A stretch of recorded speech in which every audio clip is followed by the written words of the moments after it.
Según un reporte de Hasina en 2024, un averaje de gamers entre edad de 18 para 35 años de edad pasa más o menos de 7 horas por semana jugando videogames. Over half of them are playing at levels that are too loud, and our hearing is something that we take for granted until we lose it. Gamers hoy en día usan headphones como manda sonido fuerte de nuestro oído, esaki por causa un daño significante. There's often not much we can do to get it back at that point. Baja el volumen. Poner a 50% o menos. Toma un pausa chiquito cada hora. Quita por headphones y larga por oído recuperar para par de minutos. Y número 3, usa headphones que te ofrecen protección. Por ejemplo, es una que te ofrece noise cancelling.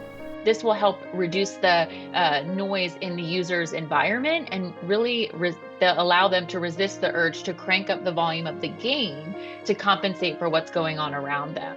Muchos nan y jóvenes están más vulnerables para el tipo de pérdida de oído aquí y no te reparar que el sonido está mucho alto. Pues es importante para mayor queda pendiente. They can still play their games and have fun, just in a safer way. Fabiola Angela-Hernandez, para Noticias.